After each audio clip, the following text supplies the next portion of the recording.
Everywhere I go, I hear about how lonely and disconnected people are. I'm bombarded with phrases like the loneliness epidemic, and it creates concern for me because as a psychologist, I understand the importance of community. So today, I'm going to talk about what loneliness really is, how it can impact your mental health, and a few tips on how to combat it. Welcome back to Savvy Psychologist. I'm your host, Dr. Monica Johnson.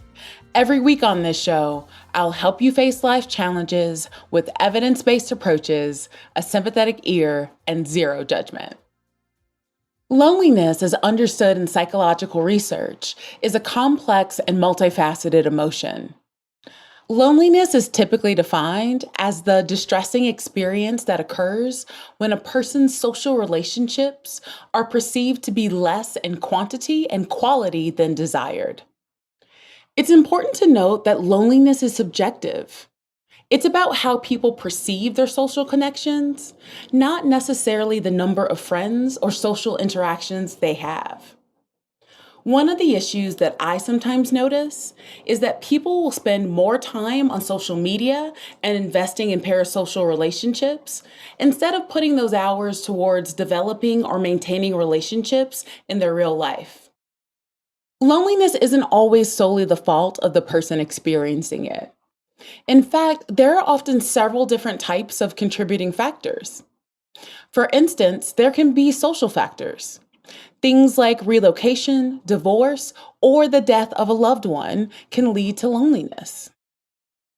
Situations like moving to a new city or school where social networks are not established can contribute to loneliness and would be considered more of an environmental factor.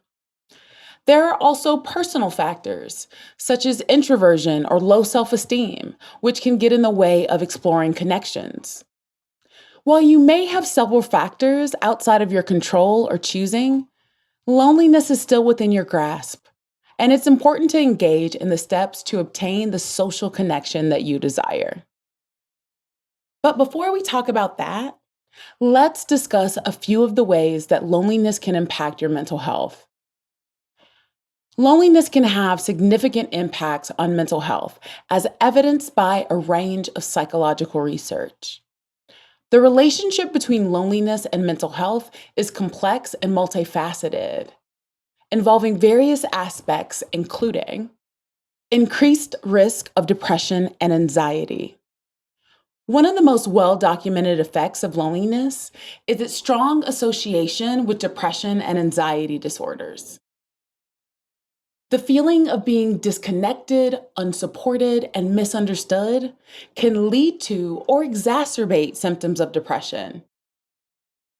Likewise, chronic loneliness can heighten anxiety, particularly social anxiety, as individuals may become increasingly worried about their social interactions and relationships. Stress and cortisol levels. Loneliness can increase levels of stress and the stress hormone cortisol.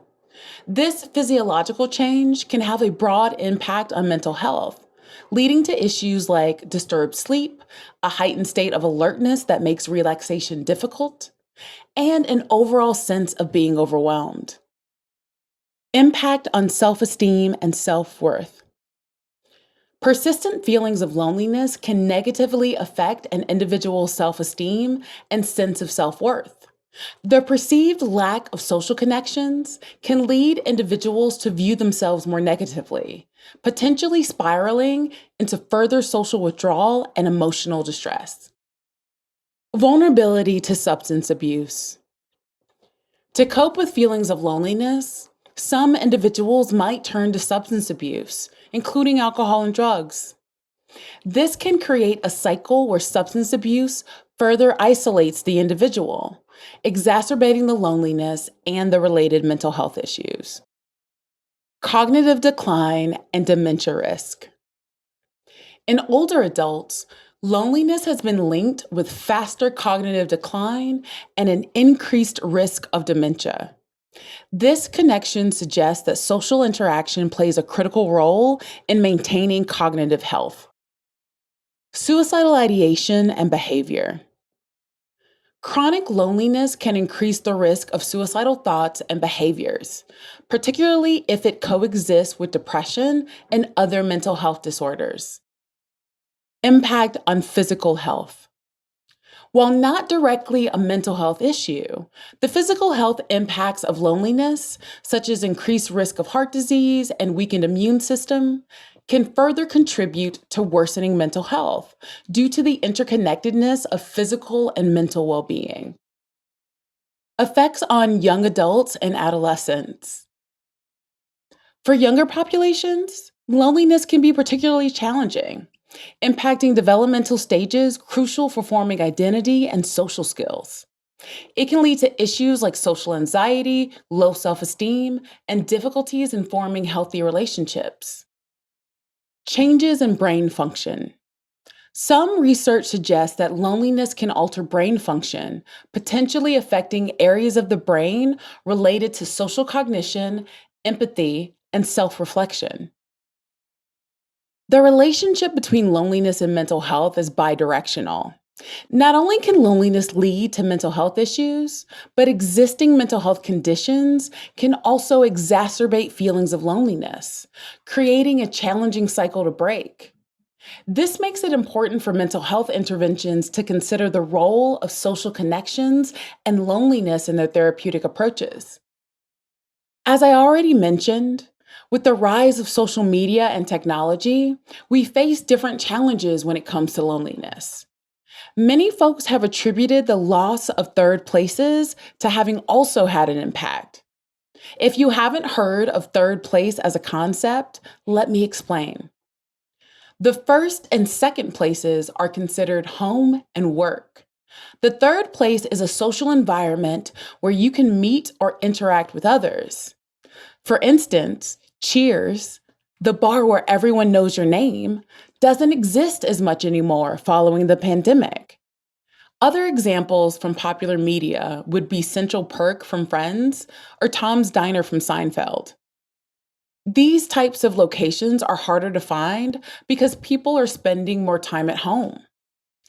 Other examples include places of religious worship, parks, libraries, gyms, and community centers. These places still exist, so my first tip is to get out into the world on a more regular interval. Do you enjoy trivia nights? Then start going to your local bar and participating. Maybe you link up with some like-minded individuals over your love for pop culture.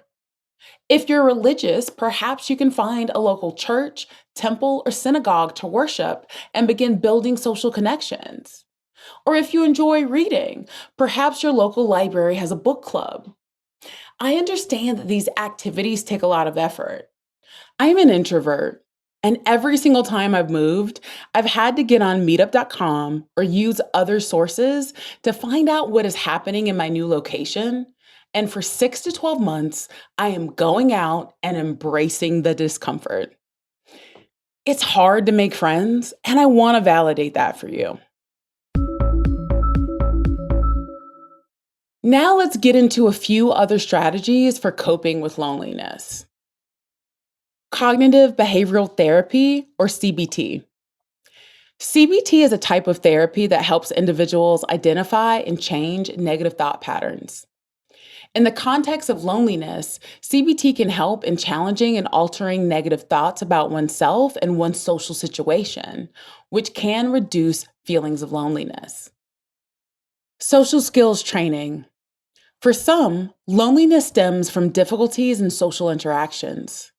Social skills training can help by teaching effective communication techniques, how to read social cues, and ways to build and maintain relationships. Mindfulness and meditation. Practicing mindfulness and meditation can help individuals become more aware of their present experiences, reducing the focus on feelings of loneliness. These practices can also help in managing the stress and anxiety that often accompany loneliness. Enhancing existing relationships. Improving the quality of existing relationships can be more beneficial than increasing the number of social contacts. Deepening connections with family, friends, or colleagues can provide a stronger sense of belonging and reduce feelings of loneliness. When I speak with folks about this, we almost always start by reviewing the status of their current relationships and looking for ways to enhance or improve the connections they may already have. Physical activity. Engaging in regular physical activity can boost mood and reduce symptoms of anxiety and depression. Group exercise classes or sports teams also offer opportunities to meet new people. I recently had a patient who started playing sports at the Y and met both friends and potential romantic partners engaging in these activities. Expressive writing. Writing about your feelings can provide an outlet for expressing what you're going through. Journaling about your experiences with loneliness and related emotions can be a therapeutic practice. You all know how I feel about journaling, and likely to a lesser degree, other forms of expressive writing. I am a journal writer and a poet, and have for a long time reaped the benefits of expressive writing. I see many judge their writing ability, but it's not about judgment. It's about catharsis. Journaling and expressive writing is for you. Setting realistic social goals. Setting achievable social goals, such as initiating a conversation with a colleague or attending a social event, can gradually improve confidence in social situations. You're going to need to embrace rejection, frustration, and patience when looking to create connections with others. I know when I move to a new city and I'm attempting to make friends, if I put in consistent effort, which includes going out a minimum of bi-weekly, I will make 1 to 3 friends over the course of that year. Now, you may be thinking, that's a lot of work. But a real friend who's going to potentially be around for the rest of your life is worth a year of effort. The return on investment is high. Engaging in meaningful activities. Participating in activities that you find meaningful can provide a sense of purpose and reduce feelings of loneliness. This might include hobbies, learning new skills, or artistic endeavors. Instead of watching someone perform a hobby or task on social media, take up the hobby yourself.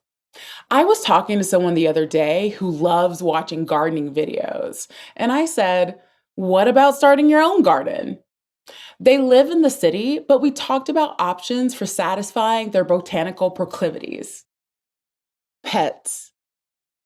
For some, companionship through pets can be immensely comforting. Pets can provide unconditional love, reduce stress, and even encourage more social interaction. If you can afford it and you're responsible enough to be a pet owner, this is a lovely way to help with loneliness. Loneliness can be a terrible way to feel, and it can lead to other negative emotions and states of being. However, like any problem, there are practical steps like the ones I've mentioned here that can help you to cope and hopefully reduce your loneliness over time. If you're struggling with this right now, you're not alone, and all of us have been in that spot before, including myself. Let me know how you're going to work on reducing your loneliness going forward, and I'll be sure to cheer you on.